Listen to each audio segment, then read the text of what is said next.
Welcome back, everybody. This is the second video, and I am going to be talking about section 3, which is quote sandwiches. So in this section, we're going to talk about how to integrate your quotes into your paragraphs.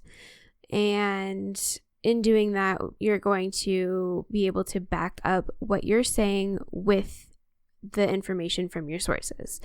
So we call it quote sandwiching because you're going to be introducing your quote with a sentence. You'll put your quote in, and then you're going to explain the quote. That way you don't just have a quote and then you never mention it and you never talk about it and it doesn't make any sense for it to be there, right? So one thing that I really wanted to point out in this section is that your quote should not be a whole paragraph. It should be like a sentence, maybe 2 sentences. Okay, I want you to have your words outshine your quotes. Your words are what you're graded on.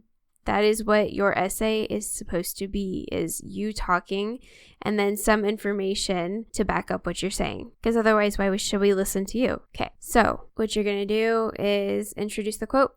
You're going to tell me, or not me, but the reader, who it's by, why did you pick it, what are they talking about. You're going to give some kind of setup for the quote. Okay, then you're going to put the quote, and then you're going to explain why. All right, my examples, I know they're kind of silly, but that's life. The first one is, the lamb loved Mary. The poem states, and everywhere that Mary went, the lamb was sure to go. The lamb loved her so much that he could not bear to be apart and followed her everywhere. See how it's got introducing it, and then the quote, and then explaining.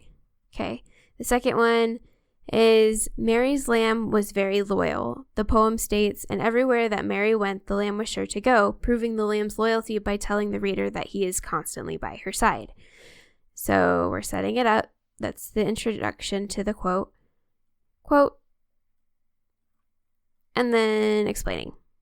You'll notice in this one, it's all one sentence. So the poem states, comma, and then in quotations, you put the quote, comma, and then your explanation. So that's if you want to have one sentence with your quote kind of in the middle. So you're kind of sandwiching it inside of the sandwich, if that makes sense. All right, so I'm going to show you, using the quotes that I pulled in the last video, how to do this. So I'm going to have to go all the way back up to section 1. And I'm sorry, I didn't really think that one through when I was making this doc. But, okay, so I'm going to copy this quote. And then we're going to paste it all the way down here. That way I can see it. And I'm just going to do that for all of my quotes. That way I don't have to keep scrolling back up when I am doing this. Okay, so I've got all of my quotes copied in. And you can see I have 3 sources, but you only need 2. I just wasn't finding what I wanted from just one, so I kind of used 2 for this one. So I'm going to go ahead and show you what to do. So, reminder, my topic is why vampires in media are way overpowered for what they really need to be. And I have that all the way up here, sort of. Oh, I didn't even put it in. Okay, that's fine. I know I talked about it. So I chose these because it has information on how fast and how strong the average human is. So I was talking about how fast a vampire needs to be, or how much a vampire would need to be able to lift in order to effectively hunt humans, right?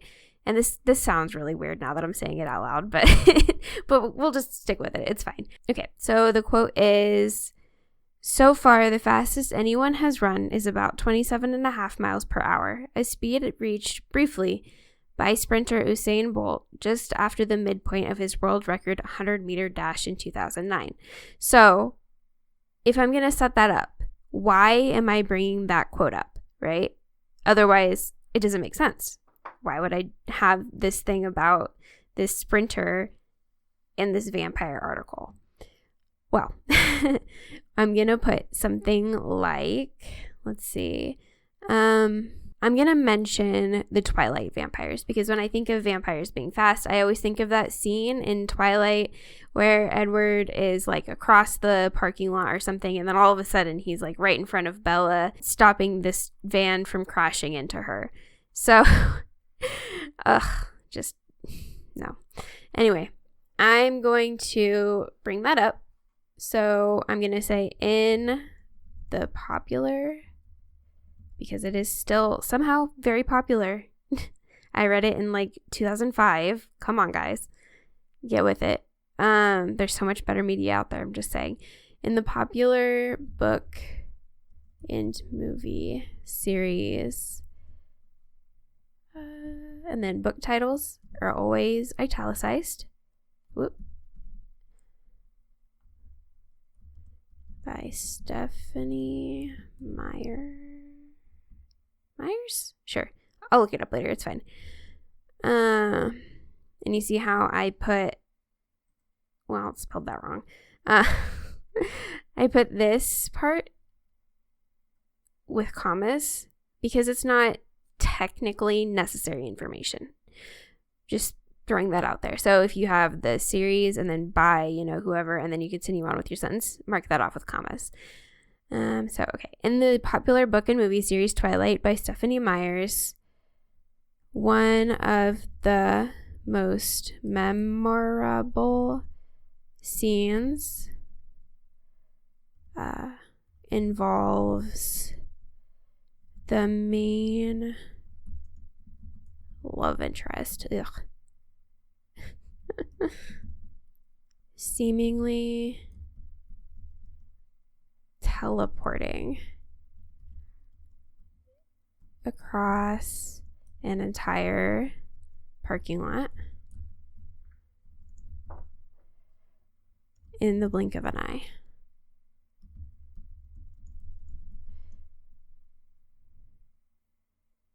But why did wait, no. Okay. So, but wait, no. You shouldn't start a sentence with but. My goodness. However, is this level of speed truly necessary in order to be able to effectively hunt humans? ? And then my quote. And then I'm going to explain it. So after I have the quote, I'm going to say, if the fastest man in the world, and I'll put his name because he deserves that recognition, I think. Usain Bolt is only able to run about 27, we'll say 27.5 miles per hour. Why would a vampire, per hour at his fastest, why would a vampire need to be able to run at the speed of light, because that's basically what they do, in order to overtake the average human? Okay. And then I'm going to say that if you wanted to be super fast and not like the Flash fast, but if you wanted to be pretty fast, you probably would not need to be able to run at 100 miles per hour, right? That doesn't make sense. So the average human, I'm going to say, could probably run maybe 15 miles an hour, just on average. I know I'm not super fast, and I can't imagine that the average standard athletically inclined person would be able to run that fast. So I'm going to say realistically, and I'm saying realistically But I mean, it's all fantasy anyway. It doesn't matter. But realistically, in the like kind of scientific sense, vampires would only need to be able to run slightly faster than the average person in order to catch them,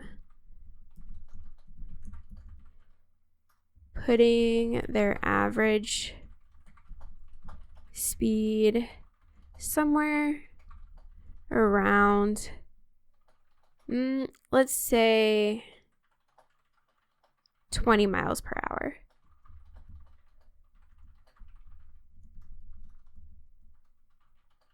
Because that's still really fast for a person to run. I don't care who you are. That's still pretty fast. Okay, so what we have so far is, in the popular book and movie series Twilight by Stephenie Meyers, one of the most memorable scenes involves the main love interest seemingly teleporting across an entire parking lot in the blink of an eye. However, is this level of speed truly necessary in order to be able to effectively hunt humans? So far, the fastest anyone has run is about 27.5 miles per hour, a speed reached briefly by sprinter Usain Bolt just after the midpoint of his world record 100-meter dash in 2009. If the fastest man in the world, Usain Bolt, is only able to run about 27.5 miles per hour at his fastest, why would a vampire need to be able to run at the speed of light in order to overtake the average human? Realistically, vampires would only need to be able to run slightly faster than the average person in order to catch them, putting their average speed somewhere around 20 miles per hour. See? Now we've got like almost a whole paragraph here. Great. We're moving on now. Actually, you know what? I'm going to change this. We're going to make it a half. Or I could just copy this since it's already formatted the right way. We'll do that.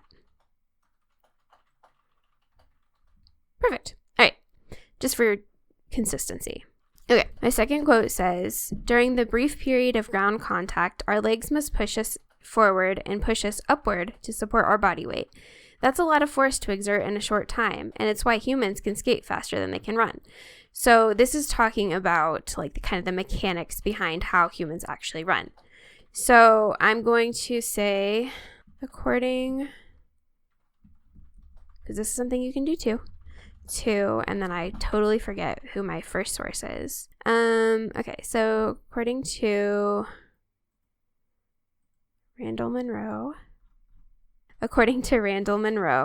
the mechanics behind the way that humans run is fairly simple.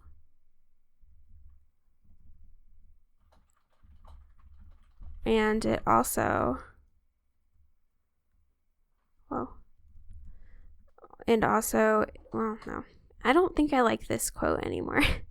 And that's okay. Sometimes when you find quotes, you say, oh, that's pretty good information. And then you go to kind of work them in and you're like, I don't know. So I might not use this, but I'm still going to kind of set it up the way that I would if I was going to. The mechanics behind running, the way that humans run. Oh my gosh, sorry. Run.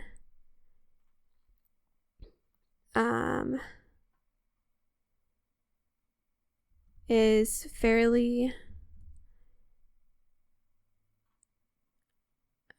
convoluted. And that's kind of a big word, but it means like unnecessarily complicated, right? Is fairly convoluted. There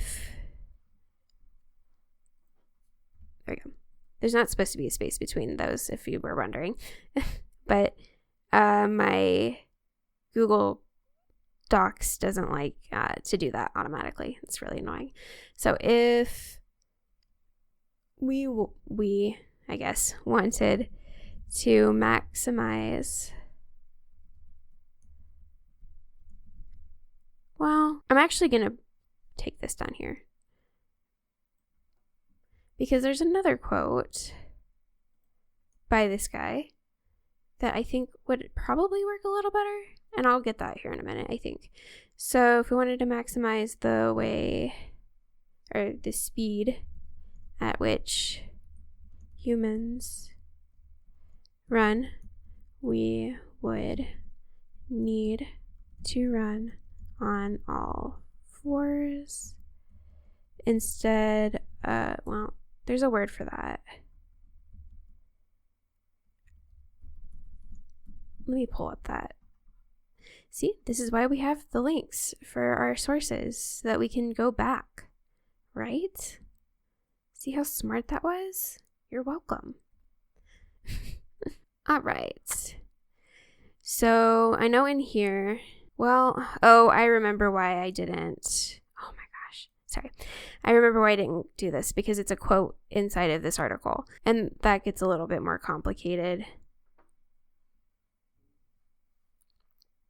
That's okay. I'll pull this and then I'll show you how to quote inside of an article.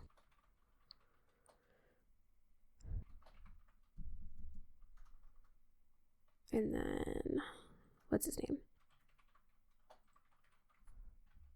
Okay. So the QTD stands for quoted, just so you are aware. And I'm just putting that there so that I remember to add that into my citations later, okay? So, well, it's complicated. So what you could do instead is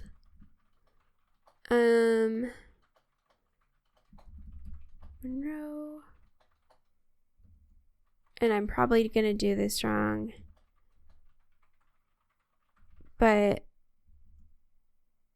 let's see, Peter, I'd have to look it up. I haven't had to do this in forever. Weigh-ins, period. All right. Quoting this is, or actually, like, quotes is complicated. And that's why I wasn't gonna do it, but you know, it's fine. It's good information. Okay, so bipedal runners means 2 legs. Training quadruped. Okay, and I'm gonna put bipedal here, which means running on 2 legs or 2 feet, because not everybody does that. We're not going to be ableist here. That's not cool. And then quadruped. I know it's kind of a funny word, which is statistically. I'm like a very dry humor kind of person, and it shows in my writing. What oh my gosh, sci-fi fantasy authors have their vampire characters do. Yeah, I know, it's okay. Sci-fi, there we go. Sci-fi stands for science fiction, so if we're shortening it, there's like a little hyphen between. Science fiction fantasy is kind of its own genre, and then it's split into subgenres and all kinds of stuff, so you don't really need to differentiate if you're just talking about it like this, I don't think, understandably. So if characters who are typically shown, described as being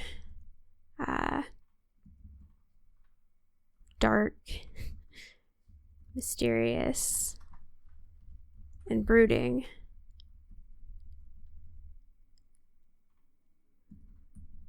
So understandably so, if characters who are typically described as being dark, mysterious, and brooding suddenly drop to their hands and feet, and in order to sprint after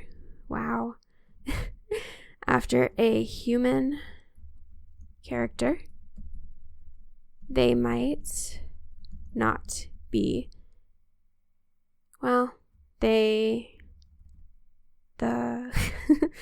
the image that the reader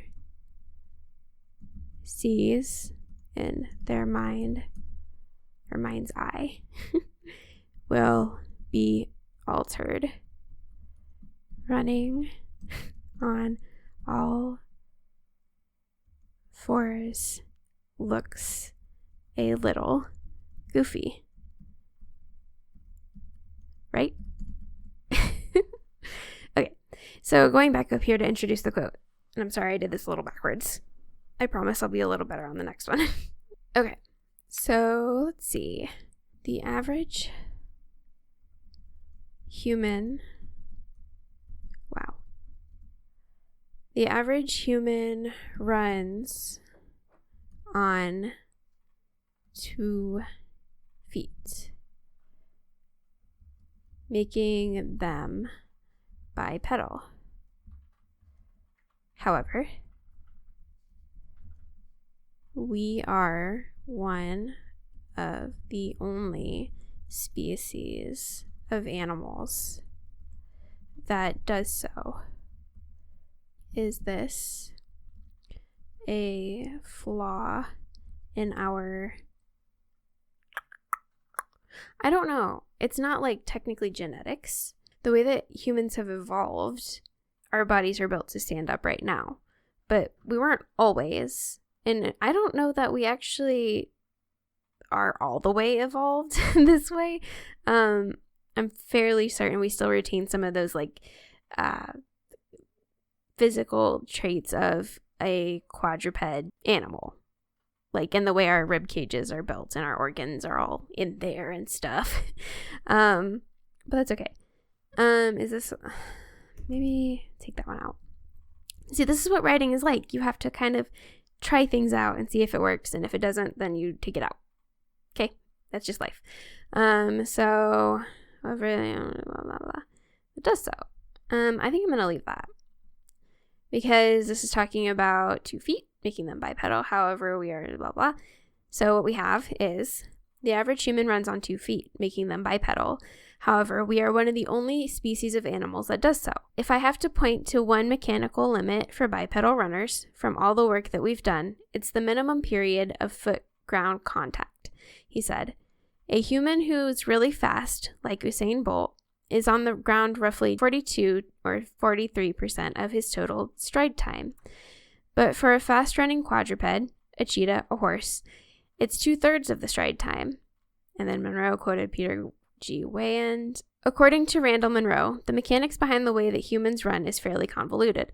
If we wanted to maximize the speed at which bipedal humans run, we would need to run on all fours, quadruped, which is statistically not what sci-fi fantasy authors have their vampire characters do.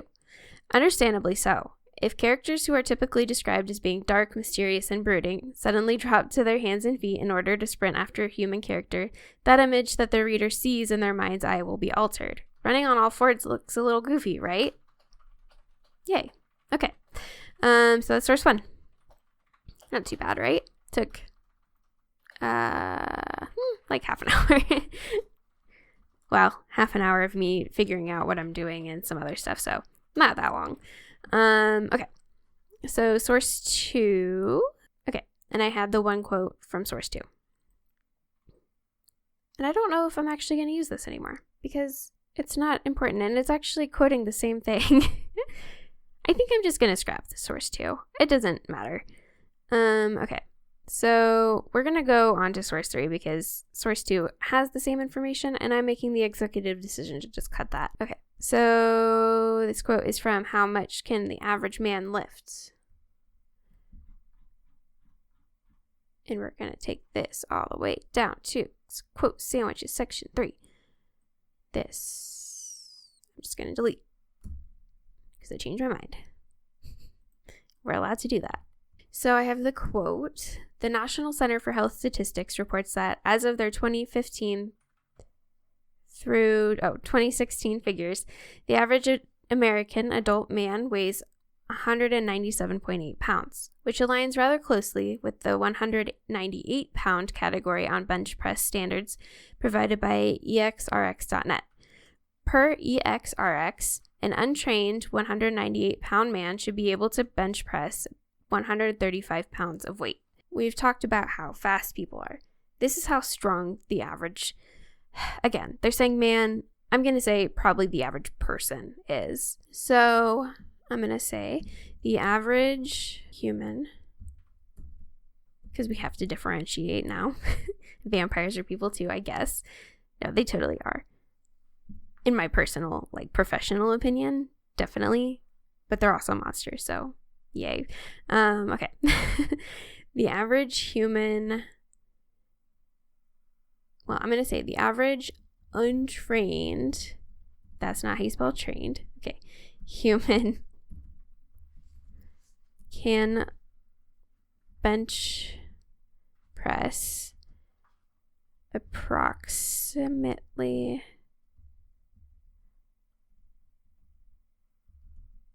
nailed it. I guess bench press is 2 words. I learned something new today. Approximately 135 pounds.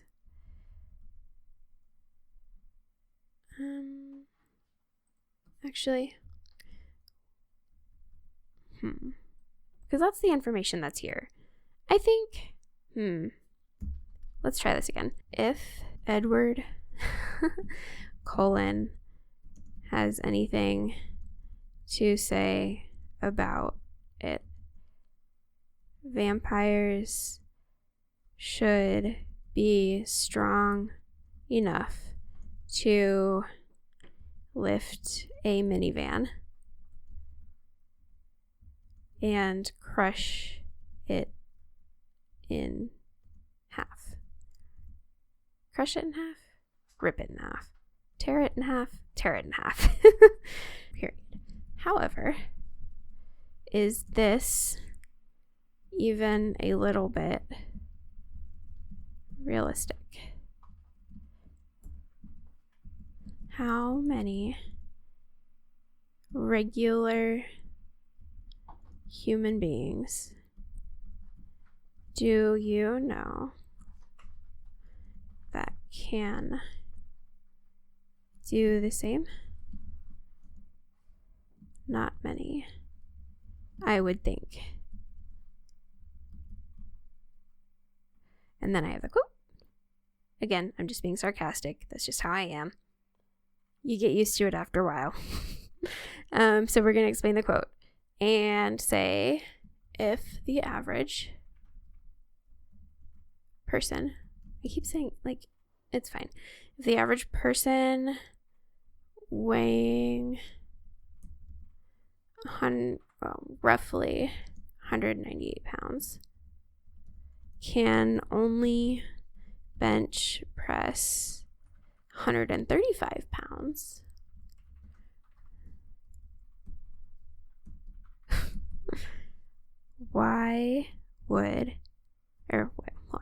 what use is having the strength to bench press? How much does a minivan weigh? Let's find out.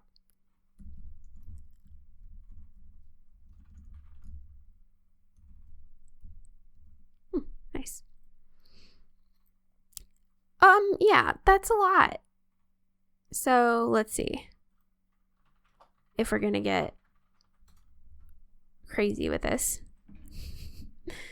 So we'll say 4437 divided by 198.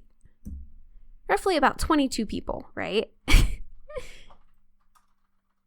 So bench press about 22 people at once.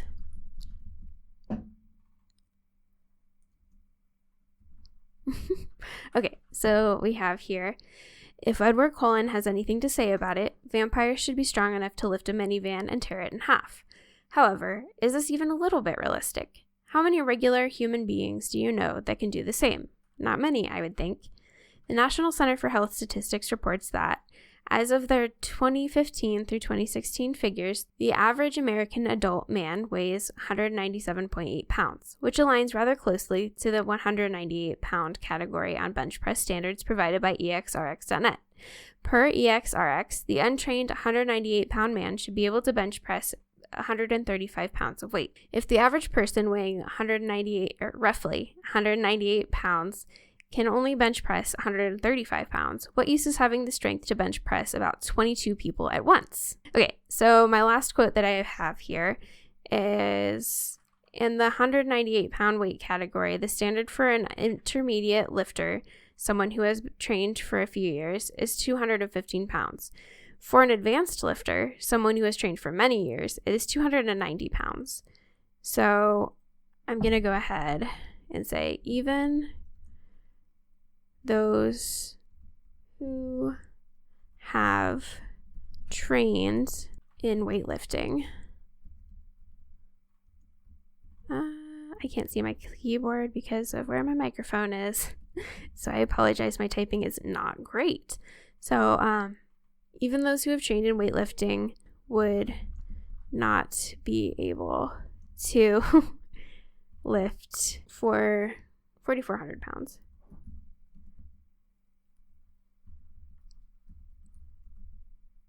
And then I have that. Explain the quote. I keep starting sentences with if, and I want more sentence variety. So we're not going to do that. We're going to say vampires would only need to be able to deadlift as much as the average human weighs. If we are to go by this statistic that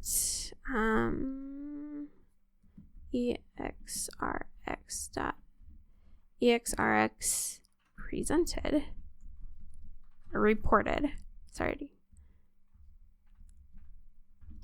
that would mean that vampires would or should only be able to lift about 300 pounds. Well, no, not 300, 200 pounds, because it's 198.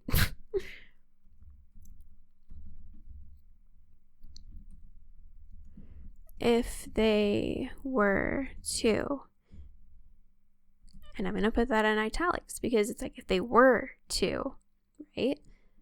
Tone. If they were to need to be able to lift more than that, or more than this, more than that, we'll say more than 200. Sure. It would make the most sense to cap their strength, their weightlifting capacity at 300 pounds. And that's not even getting into the fact that how do vampire muscles work? What is fueling them? Who knows? If they're not able to change at all, like over the course of their immortal lives, how do they gain muscle mass? Do they lose muscle mass by not using their muscles? We don't know. This is all kind of speculation, right? So, okay. Here's what we have. Even those who have trained in weightlifting would not be able to lift 4,400 pounds. In the 198-pound weight category, the standard for an intermediate lifter, someone who has trained for a few years, is 215 pounds. For an advanced lifter, someone who has trained for many years, it is 290 pounds. Vampires would only need to be able to deadlift as much as the average human weighs. If we are to go by the statistic that EXRX reported, that would mean that vampires should only be able to lift about 200 pounds. If they were to need to be able to lift more than 200 pounds, it would make the most sense to cap their weightlifting capacity at 300 pounds, which is, let me finish that, which is the upward limit of the average trained human. Okay. Does that make sense? So we've got, let's see, that's 1 quote, 2 quotes, 3 quotes, and 4 quotes. And that's all together, a few paragraphs at least. See how easy that was? It's not too bad, right? Right? I would hope so. I'm going to go ahead and leave that there. If you have any questions, you can feel free to reach out to me on Google Hangouts or Google Classroom or wherever. You can call me, I guess, if you really want to. But hopefully that helps. I will post another video for Section 4 body paragraphs probably on Monday. So keep an eye out for that. I will talk to you all later. Bye.